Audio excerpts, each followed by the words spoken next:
జరిగింది. వేల కోట్ల ఆస్తి నష్టం కూడా జరిగింది. అసలే మన రాష్ట్రంలో రైతాంగం మొత్తం చితికిపోయి ఉన్న పరిస్థితి. చితికిపోయి ఉన్న రైతుల మీద మళ్ళీ పిడుగుపడ్డట్టు అయింది. ఆంధ్ర రాష్ట్రంలో రైతులకు విలువ లేదు, పండించిన పంటకి గిట్టుబాటు ధర లేదు. గత 5 సంవత్సరాలుగా రైతులు వైసీపీ సర్కార్లో జగన్మోహన్ రెడ్డి గారు చేసిన నిర్లక్ష్యంలో ఎంత చితికిపోయి ఉన్నారో అందరం చూసాం. రాజశేఖర్ రెడ్డి గారు ముఖ్యమంత్రిగా 5 సంవత్సరాలే ఉన్నా 5 సంవత్సరాలలో రైతుకు పెద్దపీట వేశాడు, రైతుల్ని ఆదుకున్నాడు, రైతులకు రుణమాఫీ చేశాడు. ఎన్నో పథకాలు రైతుల కోసమే చేసిన వ్యక్తి, రైతు పక్షపాతిగా నిలిచిన వ్యక్తి రాజశేఖర్ రెడ్డి గారు.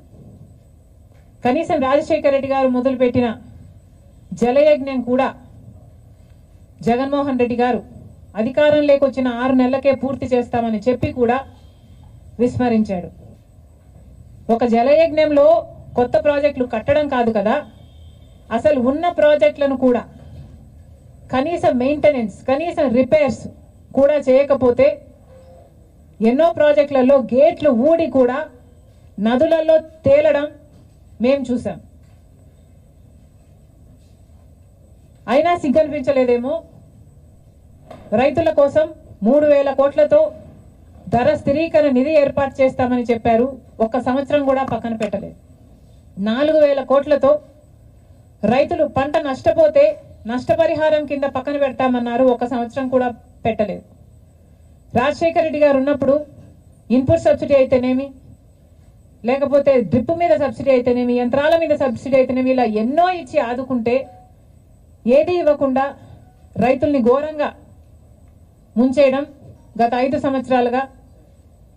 రైతన్నవాడు అసలు ఆంధ్ర రాష్ట్రంలో అప్పే లేని రైతన్నవాడు లేకుండా మిగలకుండా పోయాడు. ఇంత చితికిపోయి ఉన్న రైతుల మీద ఈరోజు మళ్ళీ ఈ వర్షాల భారం. మరి రైతన్నవాడు ఏం చేయాలి? రైతులు ఎలా బతకాలి? ఇప్పుడు ముఖ్యమంత్రిగా చంద్రబాబు గారు ఉన్నారు.